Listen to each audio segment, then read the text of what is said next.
વેણુ ગીત। ગોપીઓ આપસમાં વાતચીત કરવા લાગી। અરે સખી, મિત્રોની સાથે પશુઓને વનમાં લઈ જતા વ્રજપતિ નંદના પુત્ર શ્રી કૃષ્ણ તથા બલદેવજીના વેણુનાદ કરી રહેલા અને અનુરાગ ભર્યા કટાક્ષથી આપણી તરફ નિહાળી રહેલા મુખકમળનું દર્શન નિરંતર કરતા રહીએ અથવા પાન કરતા રહીએ, તેટલી જ આંખ ધરાવનારાઓના જીવનની અને તેમની આંખોની સફળતા છે, એવું અમે તો સમજ્યા છીએ। બીજો કોઈ લાભ હોય તો અમને જાણતા નથી।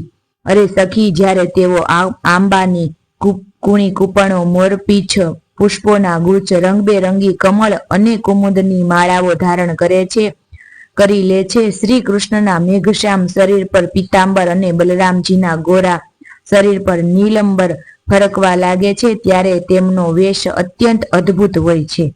ગ્વાલ મંડળીને મધ્યમાં તે બંને બેસી જાય છે અને મધુર સંગીતની તાન છેડે છે। મારી પ્રિય સખી, ત્યારે એવું લાગે છે કે જાણે બે ચતુર નટ રંગ મંચ પર અભિનય કરી રહ્યા હોય। હું શું કહું, તે વખતે તે કેટલા સુંદર લાગે છે। અરે ગોપીઓ, આ વેણુ નર જાતિનો હોવા છતાં પણ પૂર્વજન્મમાં કોણ જાણે તેણે એવી કઈ સાધના કરી કે આપણી ગોપીઓની સંપત્તિ દામોદરના અધરોનું અમૃત તો તે પોતે એ રીતે પીવે છે કે આપણા માટે થોડું પણ શેષ રહે નહીં।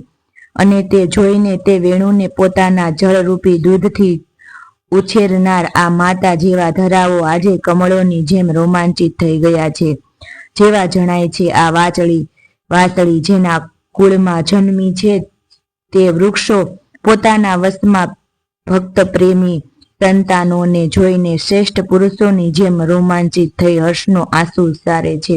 અરે સખી, આ વૃંદાવન વૈકુંઠ લોક સુધી પોતાની કીર્તિનો વિસ્તાર કરી રહ્યું છે, કેમ કે યશોદા નંદન શ્રી કૃષ્ણના ચરણ ચિહ્નોથી તે અંકિત થઈ રહ્યું છે। સખી, જ્યારે શ્રી કૃષ્ણ મુનિઓને મોહિત કરનારો પોતાનો વેણુનાદ કરે છે, ત્યારે મંદોમંદ થયેલા મયુર નૃત્ય કરે છે। આ જોઈને પર્વતોના શિખરો પર વસનારા બધા પશુઓ પક્ષીઓ ચૂપચાપ શાંત બનીને ઊભા રહી જાય છે। અરે સખી, જ્યારે પ્રાણ વલ્લભ શ્રી કૃષ્ણ વિચિત્ર વેશ ધારણ કરીને વેણુનાદ કરે છે, ત્યારે મૂંઢમતી આ હરણીઓ પણ વંશીનાદ સાંભળીને પોતાના પતિ કૃષ્ણસાર મૃગો સાથે નંદન પાસે ચાલી આવે છે અને પોતાની પ્રેમભરી મોટી મોટી આંખોથી તેમને નિરખવા લાગે છે। નિરખે શું, પોતાની કમળ જેવી મોટી મોટી આંખો શ્રી કૃષ્ણના ચરણો પર ન્યોછાવર કરી દે છે અને શ્રી કૃષ્ણની પ્રેમભરી દ્રષ્ટિ દ્વારા થયેલો પોતાના સત્કારનો સ્વીકાર કરે છે। વાસ્તવમાં તેમનું જ જીવન ધન્ય છે। આપણે વૃંદાવનની ગોપીઓ હોવા છતાં પણ આ પ્રમાણે પોતાની તેમના પર ન્યોછાવર નથી કરી શકતી। અમારા ઘરવાળા તો મનમાં અકળાય છે, આ કેટલી વિડંબના છે। અરે સખી, હરણીઓની તો વાત જ શી છે। પોતાના પતિઓ સાથે વિમાનમાં જતી સ્વર્ગની દેવીઓ જ્યારે યુવતીઓને આનંદિત કરવા વાળા સૌંદર્ય અને શીલના સાગર શ્રી કૃષ્ણને જુએ છે અને તેમના દ્વારા વાંસળીઓમાંથી નીકળેલું મધુર સંગીત સાંભળે છે તથા તેમના ચિત્ર વિચિત્ર આલાપ સાંભળીને ધૈર્ય ગુમાવી મોહિત થઈ જાય છે, મૂર્છિત થઈ જાય છે। સખી, તને આ કઈ રીતે ખબર પડી?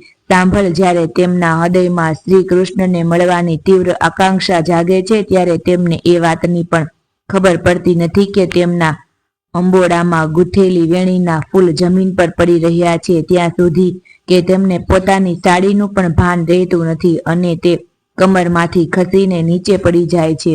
અરે સખી, તું દેવીઓની વાત શું કરી રહી છે? આ ગાયોને જોતી નથી?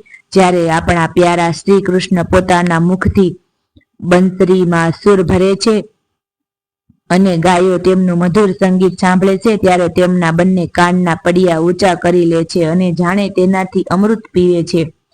સખી, આવું કેમ કરે છે? તે ગાયો પોતાના નેત્રો દ્વારા શ્યામ સુંદરને હૃદયે લઈ જઈને તેમને ત્યાં પધરાવે છે અને મનથી તેમનું આલિંગન કરે છે। જોતી નથી? તેમના નેત્રોથી આનંદના આંસુ છલકાઈ રહ્યા છે અને તેમના વાછરડાની તો દશા જ અનોખી છે। જો કે ગાયોના થનોમાંથી આપમેળે દૂધ સ્ત્રવતું રહે છે, પરંતુ વાછરડા દૂધ પીતા પીતા અચાનક વેણુનાદ સાંભળે છે ત્યારે મોઢામાં લીધેલો દૂધનો ઘૂંટડો મોઢામાં જ રહી જાય છે. નથી બહાર કાઢતા કે નથી ઉતારી જતા. તેમના હૃદયમાં પણ થાય છે કે ભગવાનનો સ્પર્શ અને નેત્રોમાં છલકાઈ જાય છે. આનંદના આંસુ તેઓ જેમના તેમ સ્થિર થઈ જાય છે. અરે સખી, ગાયો અને વાછરડા તો આપણા ઘરના છે, તેમની વાત તો જવા દે. આ વૃંદાવનના પક્ષીઓને તું તો જોતી નથી. તેમને તો પક્ષી કહેવા એ પણ ભૂલ છે. સાચું પૂછો તો તેમાંથી મોટા ભાગના મોટા મોટા ઋષિઓ મહાત્માઓ છે. તેઓ વૃંદાવનમાં સુંદર સુંદર વૃક્ષોની નવી અને મનોહર કૂપણો વાળી ડાળીઓ પર ચૂપચાપ બેસી જાય છે અને આંખો બંધ કરતા નથી, આંખનું મટકું મારતા નથી, વિના ખુલ્લી રાખે શ્રી કૃષ્ણના રૂપ માધુર્યને તથા તેમનું પ્રેમ ભર્યું અવલોકન જોઈને કૃતાર્થ થઈ જાય છે, તથા કાનોથી બીજું કાંઈ ન સાંભળતા માત્ર તેમની મોહ પમાડનારી વાણી અને વંશીનું ત્રિભુવનને મોહિત કરનારું સંગીત સાંભળી રહે છે. મારી પ્રિય સખી, તેમનું જીવન કેટલું ધન્ય છે. અરે સખી, દેવતાઓ, ગાયો અને પક્ષીઓની વાત કેમ કરે છે? તે તો ચેતન છે. આ જળ સરિતાઓને નથી જોતી? તેમાં જે ઘુમરીઓ દેખાય છે તેમાં એમના હૃદયમાં શ્યામ સુંદરને મળવાની તીવ્ર આકાંક્ષા દેખાય છે. તે આકાંક્ષા વેગથી જ જતો એમનો પ્રવાહ રોકાઈ ગયો છે. એમણે પણ પ્રેમ સ્વરૂપ શ્રી કૃષ્ણના વેણુનાદ સાંભળી લીધા છે. જુઓ જુઓ, તે પોતાના તરંગરૂપી હાથોથી તેમના ચરણ પકડીને કમળના ફૂલનો ઉપહાર ચડાવી રહી છે. અરે સખી, આ નદીઓ તો આપણી પૃથ્વીની, આપણા વૃંદાવનની વસ્તુ છે. જરા આ વાદળોને તો જુઓ. જ્યારે તે જુએ છે કે વ્રજરાજ કુમાર શ્રી કૃષ્ણ અને બલરામજી ગ્વાલ બાળકો સાથે તડકામાં ગાયો ચારી રહ્યા છે અને સાથે સાથે વેણુનાદ પણ કરતા જઈ રહ્યા છે, ત્યારે તેમના હૃદયમાં પ્રેમ ઉમટે છે. ત્યારે ભગવાનના ઉપર આવીને તે શ્યામ ઘન પોતાના સખા ઘનશ્યામ ઉપર પોતાના શરીરની છત્રી બનાવીને ઓઢી દે છે.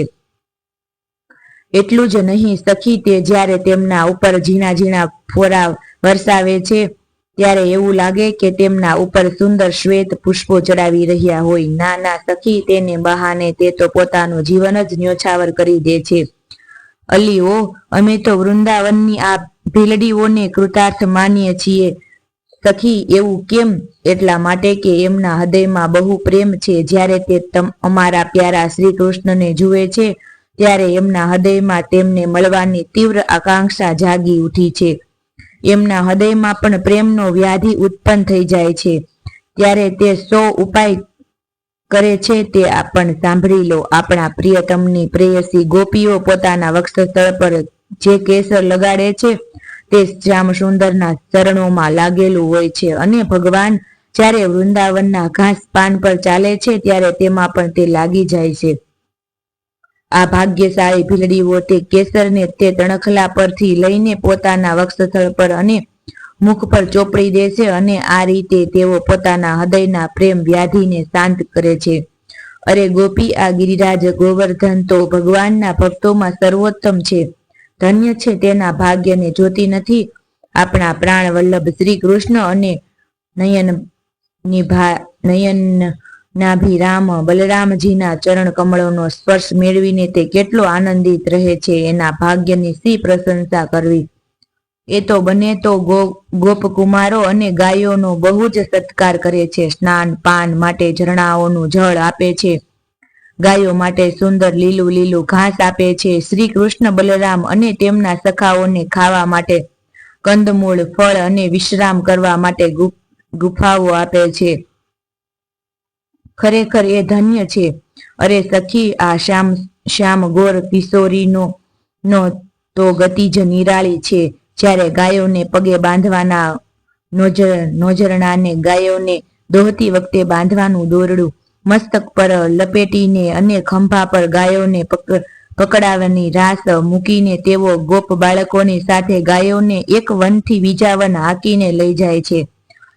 મધુર મધુર સંગીત ગાતા ગાતા વેણુનાદ કરે છે. ત્યારે છટા જોઈને તે વખતે માત્ર મનુષ્ય જ નહીં પણ અન્ય શરીરધારી પશુ પક્ષીઓનો અને જળ નદીઓ વગેરે પણ સ્થિર થઈ જાય છે તથા અચલ વૃક્ષોનું ચિત્ત રોમાંચિત થઈને ચેતનવંતા થઈ જાય છે.